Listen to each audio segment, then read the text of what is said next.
All right, so we just get started? Mm-hmm. All right. So thanks for being here, everyone. I'm so glad you could make it out for our talk today with Jacqueline. It's Jacqueline Westhead. And just really happy to have her here and talking about some of the work she's doing. I feel like her research into neurobiology combined with mind, body, and spirit practices are really, I think, on the cutting edge of just sort of like where we're going with things to help change our brains and change the way we think about things, the way we interact with things, and of course she'll describe more. But yeah, so I've been really excited about her work, and I've done some of the exercises. We've worked together, and they've been really effective for me to really make some changes and to start to think about patterns and ways that I think about things and starting to shift sort of out of them. So I've been really excited to have some time with her, and it's been really effective for me. So she's been a holistic practitioner, and she's certified in massage, somatic movement, and sound healing. And she created Sound Body Wisdom, which is sort of her life's work, 20 years ago. And she's been developing ever since. So, and I've participated in workshops with her where we've done movement and sound and witnessing practices that have been really, again, transformative. And she's taught all over the world. She's taught internationally. And let's see, what else? So, Like, that's plenty. yeah, so she's really amazing. I'm excited for you all to be here and to get to spend a little time with her. Thanks. There you go. So it's always interesting, like suddenly somebody's like, either reading off a page or sharing their perceptions of you, and it's sort of brilliant to sort of hear that reflected back.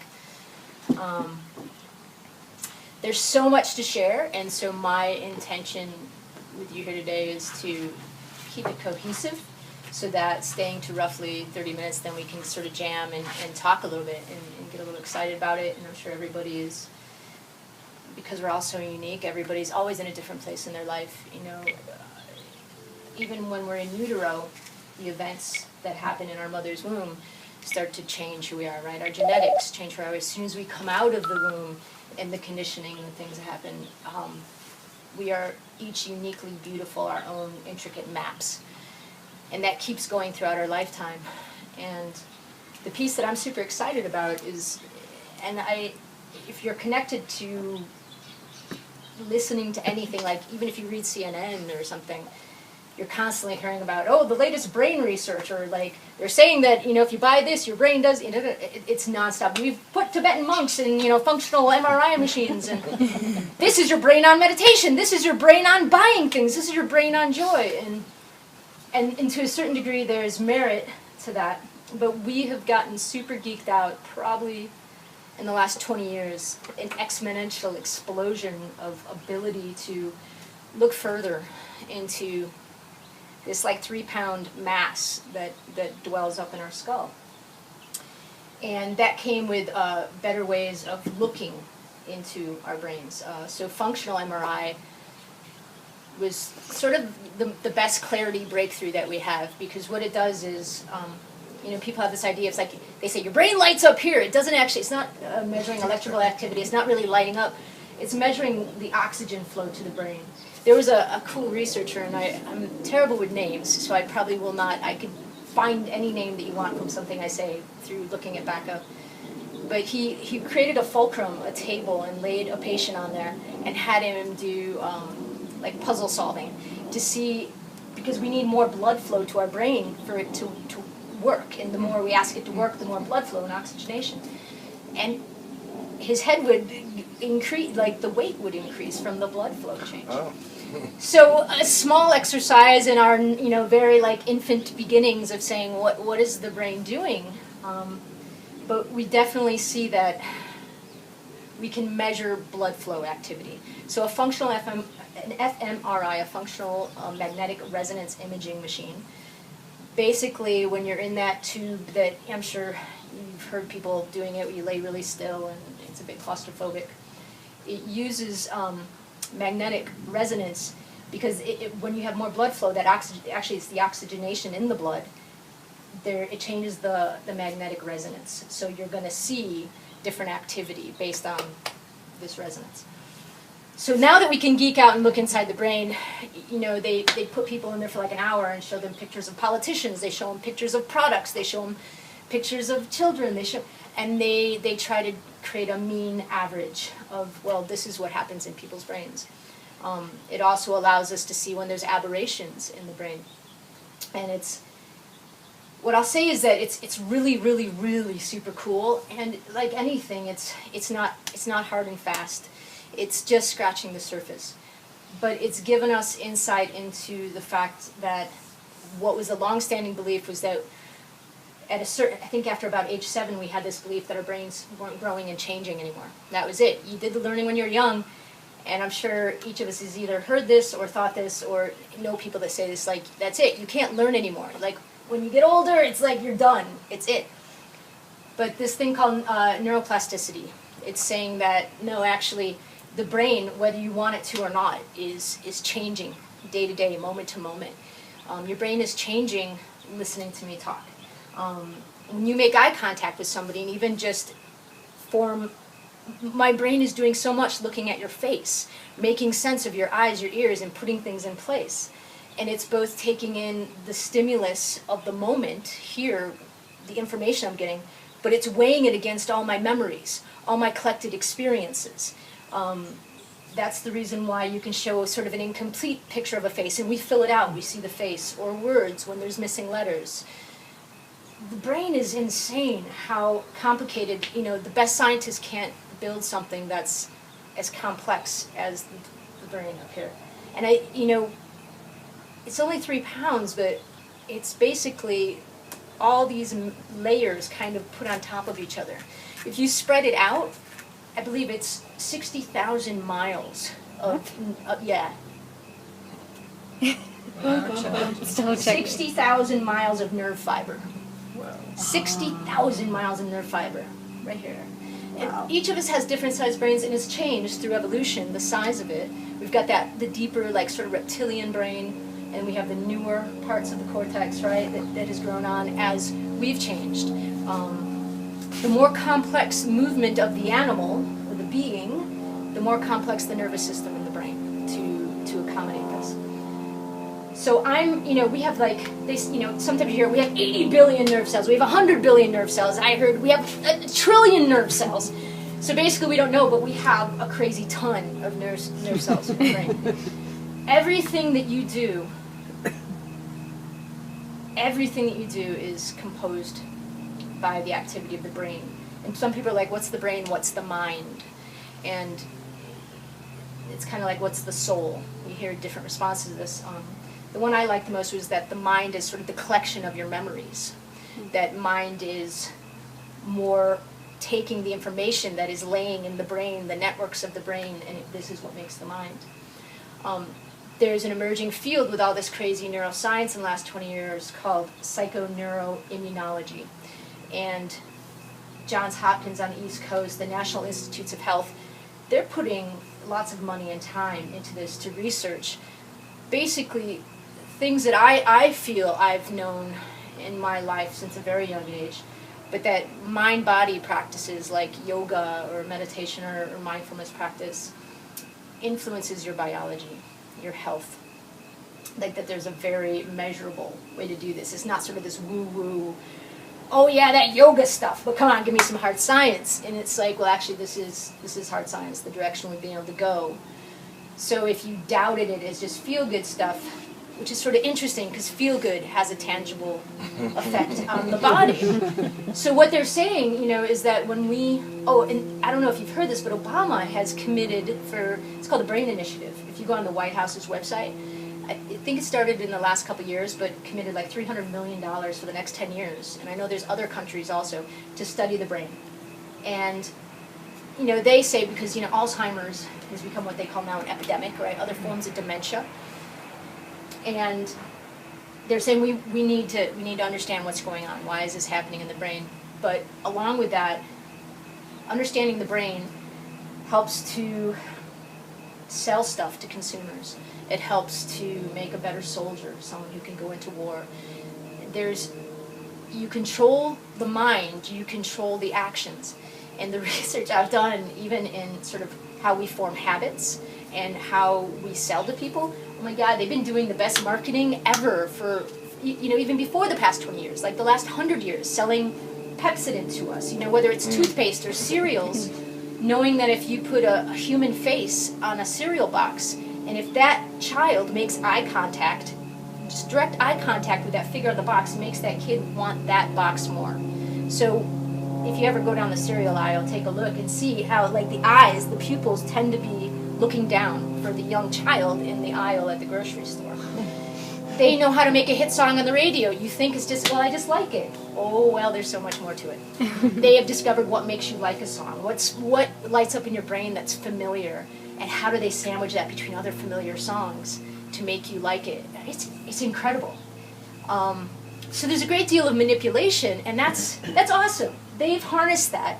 But now that all this is becoming available, I feel like we, in really healthful ways, can sort of manipulate and play. I think of it as an exciting laboratory, everything that's going on in the mind.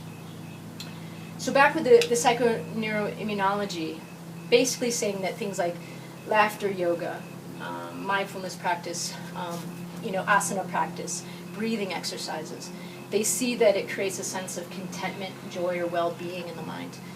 And that when those parts of the brain light up, it sends a cascade of chemicals through the body, neuropeptides and relay stations and hormones. And there's a bunch of these. There's an umbrella of these that we think of as positive. And I don't always use positive and negative, but here it's very convenient to say these have a positive effect on the body. So towards well-being and health, let's say, is positive. So that these chemicals affect your every cell in your body. We basically, everything that happens, right, is the brain and the nervous system, brain as part of the nervous system working together, communicating with all the cells, which communicate with the organs to make everything function. There's a three-ring circus happening inside here, but it's all really well orchestrated, and it's based a lot on chemistry and reading the environment, right? The nervous system takes in information from the environment and reformulate it to then say, hey, we need this over here. We need some cortisol. We need some oxytocin. Less cortisol. No, cortisol actually helps to some degree, but then too much, right? Yeah. It's right.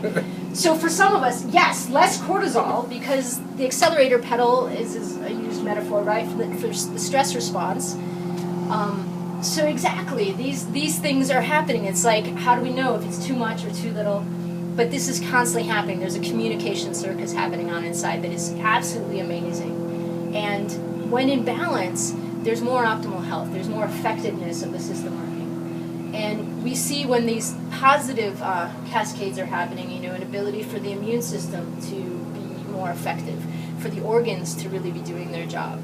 And I think that's pretty incredible, especially when, for me, working within the health field, the amount of people that I know with autoimmune disorders, or like that everybody's like, I don't understand why we have so many of these, or the rise in so many different dysfunctions of the body or disease. And people like, people seem like really young that are happening. People I know that are dying from cancers, and everybody's like, well, how is this happening? And there's a lot of imbalance happening, and there's not one specific thing. You can't just put your finger and blame one thing.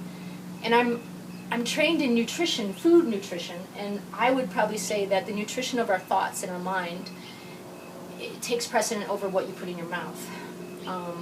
Because you can eat all the organic, balanced, foods that you want, but if you have a slew of negativity in your thoughts or your emotions, your body's listening to that. Not every thought we have is true, but our body listens to those thoughts, and it has a response. It has a chemical response, a biological response. Whether you realize it or not, I call it like basically the theater of the mind. Like there's constantly theater going on. There's a soundtrack going to our day. And everything you think changes your perception. And some of it can be genetics, some of it is environmental, some of it is it's just learned, conditioned from experiences we've had in life. It's the company we keep, and most often think it's really difficult for people to realize that unconsciously you have thoughts going all the time. And one of the greatest tools for health and wellness, in my opinion, is simple awareness. Is developing simple techniques and simple tools to discover what's going on in your own mind. And, you know, I've got probably like a stack of like 30 books inside. I'm fascinated. And I don't get anything if it's dated before 2013, because as far as I'm concerned, that's almost outdated. If it's really juicy, I might pick it up. But pretty much 2013 forward. And I'm still amazed, because in my experience, like, the ability to work with your thoughts, have awareness of your thoughts, it is not easy. It is not a simple thing. And time again, these books are like, okay, so all you got to do is change your negative thinking. And I'm like, okay, so what are you telling people? So what are you telling people to do? And I'm like, this is frustrating to me. If someone is really struggling, which means you have not as much resource, it's like, you've got to really work with the individual, because what's going to get in your way, or what's going to be the challenge for each of us is going to be different. And that could be simply the use of language, or, you know, I've tried meditation before, I don't want to do meditate. Or, that's fine. If somebody's resistant to that, let's not call it meditation. How do we develop awareness without getting stuck with our sort of prejudgment thoughts? The other thing is that I believe in a really gentle approach. I don't believe in sort of like wanting to get rid of those thoughts, like abolish them, you know, oh, you are banned from the kingdom. I'm more like, get over here, give me a hug, you know, that when I have found the greatest amount of effectiveness in pulling things close that you might typically want to get rid of, that part of yourself that you don't like, or that perseverating thought, or that limiting thought. And basically the way thoughts work is, you know, we have the nervous system, which could be conditioned in any number of ways, which creates a stress response. And that's reading the environment, but also our memories. The autonomic nervous system, like, regulates your heartbeat, it regulates your breathing, it regulates all these sort of unconscious functions. And cortisol gets, you know, or adrenaline, all these things get kicked in, and if there isn't a legitimate stressor, something that like is really going to take your life away, we start interpreting things as survival based when perhaps they're not. And our nervous system gets kicked in and can get stuck in basically the sympathetic nervous system is what we call fight or flight, or parasympathetic is rest and relax, right? So the most important thing is to have a flexible nervous system. It's not like, when I go like this, my sympathetic nervous system just kicked in. I want it to change my blood pressure when I go from sitting to standing. So, but I want it when I sit back down, which is hard, right? Because I'm amped up talking to you, and I want to share, and you're all looking at me, right? So I'm having my own biological responses just to giving this talk. And I'm engaging all the different parts of my brain and asking me to pull information forward and all these things. So who knows if my parasympathetic is actually going to like be able to come in. But in theory, from sitting to standing, I want it to be flexible. So that throughout the day, this is what my nervous system is doing. It's going up and down. It's not stuck in one mode or the other. And that's such a blessing for our bodies to have that. So we have the nervous system and that sort of cascade in relationship to the environment. But then, as we've seen with the functional MRI, we also have different brain regions that can be underactive or overactive, or lighting up in situations where perhaps, and lighting up's a convenient term, but becoming active when maybe you don't need it to be. Like they discovered with athletes that pain threshold, everybody has a different sense of pain threshold. And what happens is that your pain threshold is basically when you go from like the prefrontal cortex, which is very sort of logical and planning, into this sort of deep limbic area, which is emotional. When you kick into your limbic, that's your pain threshold, when you're emotional. So if you're able to not click into the emotional activity, you could perhaps then have more endurance. Or what visualization does for people accomplishing a task, whether it's going through physical therapy or some kind of athletic training or anything in your life. Willpower, they can say, well, look, this is where we're seeing a shift when somebody feels like they don't have any more energy to resist or to work with that. So how do you shift into different parts of your brain? The thing that I love about working within the sound body wisdom work that I do, so because I'm a somatics educator, I believe in the power of movement. So I believe the moving body. And that is, there's like 3 things that are super healthy for the brain: oxygen, movement, and the foods you eat, right? So exercise, movement exercise, can be physical exercise or the exercise of your thoughts. So they can be broken into 2 categories. So in the movement realm, having this ability to create blood flow oxygenation, we're wired for movement. So just by doing, not just sitting or being sedentary, but having 3-dimensional movement, whether it's intensive or not, it's going to light up these different parts of your brain. It's sort of like lubricating the brain. And we need movement to stay alive, to keep the brain flourishing. So I believe in somatics as a way to keep the brain healthy, but also to experience ourselves and notice the thoughts that come from almost sort of self-judgment or criticism. I believe in the power of sound and vibration, which is another thing that people can say that's kind of out there. But it's really not that out there. Like, sound and vibration is all measurable. It's all about frequency. It's all about sound waves. And your brain is you have different brain states. And basically where your brain waves are, whether you're in alpha or whether you're in delta, this is the health of the brain, shifting between these different brain states. And this is all, it's affected by sound. It's affected by vibration. So your thoughts can affect that, but external sound can affect it. Your own voice can affect it. The power of breath, that using breath techniques, you can do the simplest thing and switch your body from sympathetic to parasympathetic. Again, the rest part of the nervous system. The art of being playful and creating joy. The art of touch creates a cascade of oxytocin. Like, you just hold hands with somebody, you put your hand on somebody's back, you hug someone for more than 20 seconds, and you exponentially increase your release of oxytocin. Like, we're social animals. We're wired for touch. We're wired for play. We're wired for connection, on every level.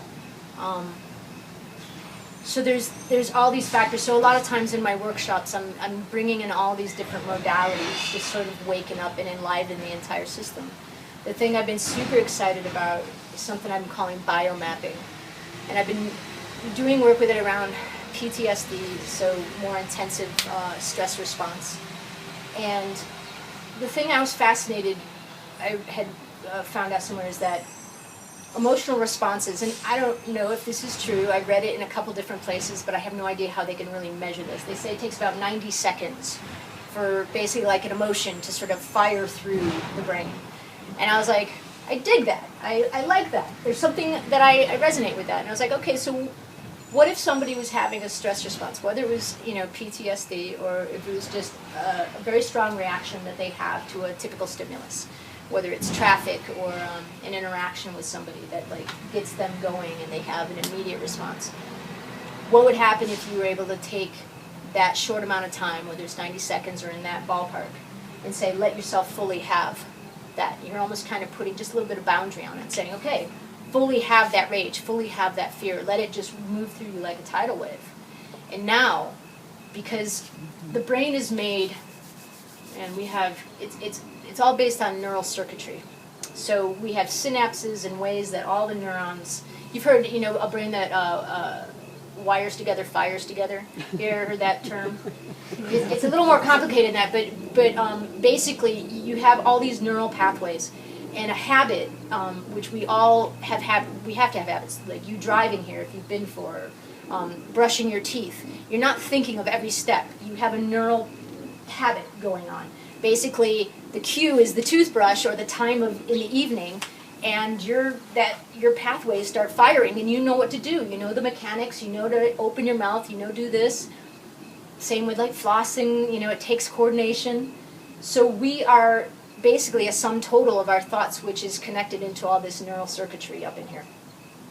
You want to change a habit, you got to change the neural circuitry, because otherwise that path, just imagine like a groove on a record, it's just going to keep going that way. But because of the neuroplasticity, which I was talking about at the beginning, we know we can create new grooves. So if you keep using that groove, it's just going to get deeper. But if you can shift it and keep shifting it, you create a new habit. And that other neural pathway never fully goes away because we're an efficient machine. We hold on to it. But it won't fire. It won't light up. So if you want to create a new habit, you've got to basically juxtapose yourself to something new. So for me, with the biomapping, if I had a reaction to, I had an altercation with someone, and it just lit up my nervous system. I just felt, I broke a sweat, and I felt really stressed, and I felt anxious from it. I'm like, okay, first thing, I have to have developed my awareness to be like, Jack, you're having that reaction. You're like, and observe it almost from the outside. Okay, you have permission, go for it, have these feelings. After I let myself fully have that, I have sort of a little library, almost like my record collection, and I decide on some new memory, one that is kind of contrary to what just happened, something that makes me feel good and safe. And I fully take that memory out, and I sort of implant it. I say, oh man, that time when, and I close my eyes, and I can smell it, I can taste it, I can touch it, and I bring it into my body, full-bodied. And I let myself just breathe that. And in every breath, I try to I almost feel like I'm going, like blowing up every cell with that feeling. And after a few breaths, I feel completely different. But the beautiful thing about it is that I just started carving a new neural pathway to the stimulus. Whatever that altercation was that I felt stressful, like just like, people like this, at each other. I don't like confrontations like that. So every time now, I can do that practice either with that same counter memory, and I'm going to create a different reaction. So that when that happens, my nervous system doesn't have to kick into high gear, that I can start minimizing it. And the only way for me to do that is for me to know myself.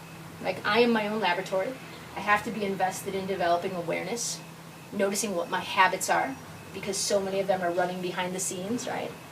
So you develop that way of creating awareness, and once I have awareness, I have choice. I can choose how I want to respond. You're going to have strong habits that are going to make it absolutely challenging to change that reaction, but you can. If I can do it, and anybody can do it. Like, it's just a matter of figuring out what's going to be the map for you. Once you're able to create different choices, you're going to have different responses internally. You're going to have different biological responses. And this is simply a way of saying, how do I keep my body in balance? How do I keep my body knowing that it is alive and thriving as a way of like overall health, overall well-being? Biologically, we are designed to look for the negative. It's just coming from when we were out, on the tundra, basically looking for the tiger that was going to leap out at us. You scanned to look for stuff that was going to go wrong. You scanned to find out what's the weather doing, can I get food to eat to survive. Survival was very different with our reptilian brains that are still a part of this complex. So you looked for the negative. It's really easy for us to look for the negative. And I feel like evolutionarily, and with these new parts of the brain, we are allowed to shift neuroplasticity. They're saying, yes, it's true, we can.